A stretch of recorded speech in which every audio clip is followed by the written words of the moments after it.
श्रोते हो नमस्कार. आजच्या कोरोना वृत्तविशेष या कार्यक्रमात आपलं स्वागत. श्रोते हो, कोरोना काळात गेली 1.5 वर्ष असंख्य कोविड योद्ध्यांनी आपला जीव धोक्यात घालून देशवासियांना मोलाची मदत केली. या कोविड योद्ध्यांमुळेच आपल्याला आतापर्यंत कोरोना संसर्गाला आटोक्यात ठेवण्यात यश आलं. देशभरातल्या अशा आघाडीवर काम करणाऱ्या कोरोना योद्ध्यांना प्रशिक्षण देण्यासाठी विशेष अल्पकालीन अभ्यासक्रम कार्यक्रमाचं उद्घाटन आज प्रधानमंत्री नरेंद्र मोदी यांच्या हस्ते झालं.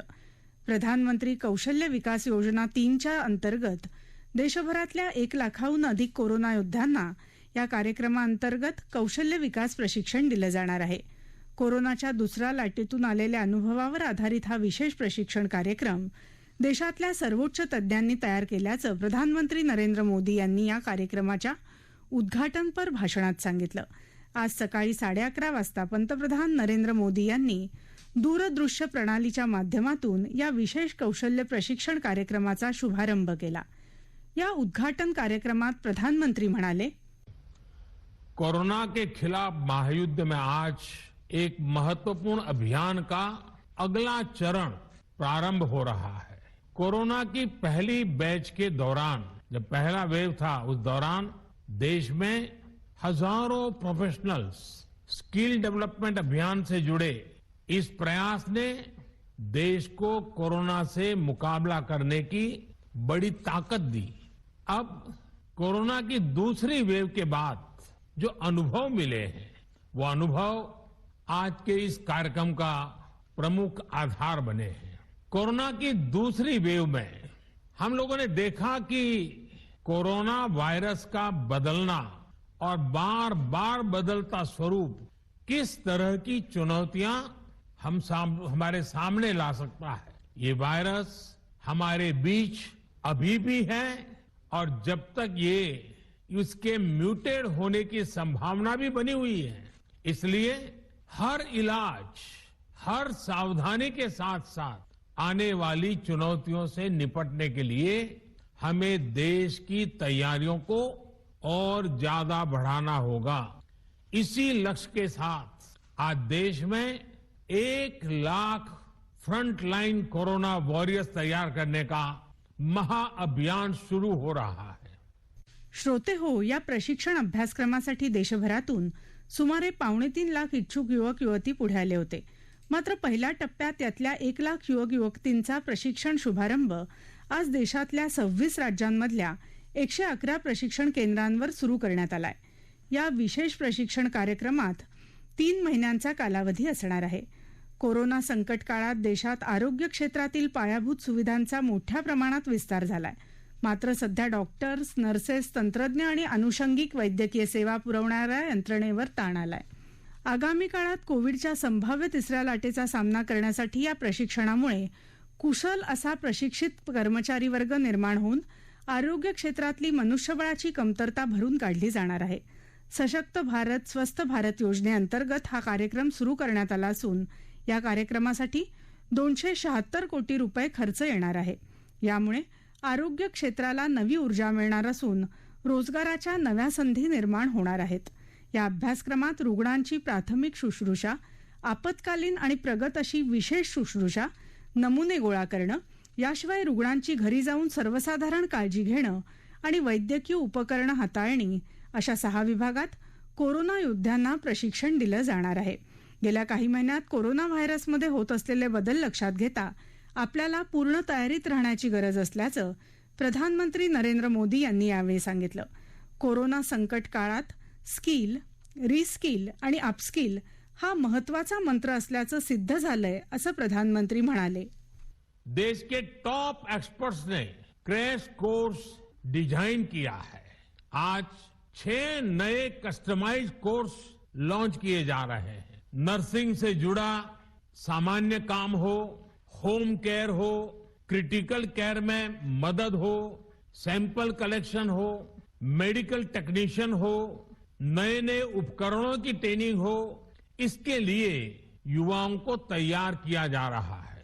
इसमें नए युवाओं की स्किलिंग भी होगी और जो पहले से इस प्रकार से काम में ट्रेंड हो चुके हैं, उनकी अपस्किलिंग भी होगी. इस अभियान से कोविड से लड़ रही हमारी हेल्थ सेक्टर की फ्रंटलाइन फोर्स को नई ऊर्जा भी मिलेगी और हमारे युवाओं रोजगार के नए अवसर के लिए उनके लिए सुविधा बनेगी। साथियों, स्किल, रीस्किल और अपस्किल ये मंत्र कितना महत्वपूर्ण है, ये कोरोना काल ने फिर सिद्ध किया है। हेल्थ सेक्टर के लोग स्किल तो थे ही, उन्होंने कोरोना से निपटने के लिए बहुत कुछ नया सीखा भी, यानी एक तरह से उन्होंने खुद को रिस्किल किया। इसके साथ ही उनमें जो स्किल पहले थी उसका भी उन्होंने विस्तार किया। बदलती परिस्थितियों के अनुसार अपनी स्किल को अपग्रेड या वैल्यू एडिशन करना, ये अपस्किलिंग है और समय की यही मांग है। और जिस गति से टेक्नोलॉजी जीवन के हर क्षेत्र में प्रवेश कर रही है, तब लगातार डायनेमिक व्यवस्था अपस्किलिंग की अनिवार्य हो गई है। स्किल, रीस्किल और अपस्किल के इस महत्व को समझते हुए देश में स्किल इंडिया मिशन सुरू किया गया था। श्रोते हो, गावागावात अहोरात्र काम करणाऱ्या आशा, एएनएम आणि अंगणवाडी सेविका तसंच अन्य आरोग्य कर्मचाऱ्यांचा मोदी यांनी आवर्जून उल्लेख केला। या सर्वांनी कोरोनाला दूर ठेवण्यात महत्वाची भूमिका बजावली असून लसीकरणाच्या विस्तार कार्यक्रमात त्यांचा मोठा वाटा असल्याचं ते म्हणाले। 21 जूनपासून सुरू होत असलेल्या नव्या लसीकरण मोहिमेत 45 वर्षांच्या खाली असलेल्या सर्व नागरिकांनाही केंद्र सरकारकडून मोफत लस देण्यासाठी आपण कटिबद्ध असल्याचं प्रधानमंत्र्यांनी सांगितलं। या योजनेविषयी या आधीच्या प्रशिक्षण कार्यक्रमात प्रशिक्षण घेतलेल्या होमिओपॅथी डॉक्टर श्रद्धा मुखेडकर यांनी माहिती दिली। मागच्या वर्षी जेव्हा भारतात कोरोनाचे रुग्ण सापडू लागले तेव्हा आमच्यासारख्या इतर पॅथीची प्रॅक्टिस करणाऱ्या डॉक्टरांच्या क्लिनिकमध्येही कोरोनाचे रुग्ण यायचे, पण तेव्हा आमच्या सकट सगळ्याच डॉक्टरांना कोरोनाचा हा विषाणू किंवा त्यामुळे होणारे आजार, आजाराची लक्षणं, संक्रमणाची पद्धत याबद्दल काहीही माहिती नव्हती। मग अशा वेळेला आमच्यासाठी म्हणजेच इतर पॅथीची प्रॅक्टिस करणाऱ्या डॉक्टरांसाठी आयुष मंत्रालयानं एक ऑनलाईन प्रशिक्षण शिबिर सुरू केलं होतं, ज्याच्यामध्ये मी सहभागी झाले होते। या अभ्यासक्रमामध्ये आम्हाला आयुष मंत्रालयानं कोविड आणि कोरोना संक्रमण याबद्दलची शास्त्रीय माहिती दिली होती, जसे की इतर आजारांच्या बद्दल आम्हाला आमच्या अभ्यासक्रमामध्ये शिकवलं जातं। आयुष मंत्रालयाचा हा जो ऑनलाईन प्रशिक्षणाचा कार्यक्रम होता, याच्यामध्ये कोरोनाच्या संक्रमणाची पद्धत, कोरोना विषाणूचं शास्त्रीय स्वरूप कसं असतं किंवा त्याचं म्युटेशन होत आहे तर ते म्युटेशन काय असतं आणि मग कोरोनाची लक्षणं काय असू शकतात। कारण कोरोनाचं कसं आहे की स्पेसिफिक अशी त्याची लक्षणं नाही आहेत, कोणामध्ये या प्रकारची लक्षणं तर कुठल्या रुग्णांमध्ये त्या प्रकारची लक्षणं, पण ओव्हरऑल जेव्हा कोरोनाचा किंवा कोविडचा अभ्यास करायचा असतो तेव्हा ती सगळी लक्षणं एका डॉक्टरला माहीत असणं आवश्यक असतं।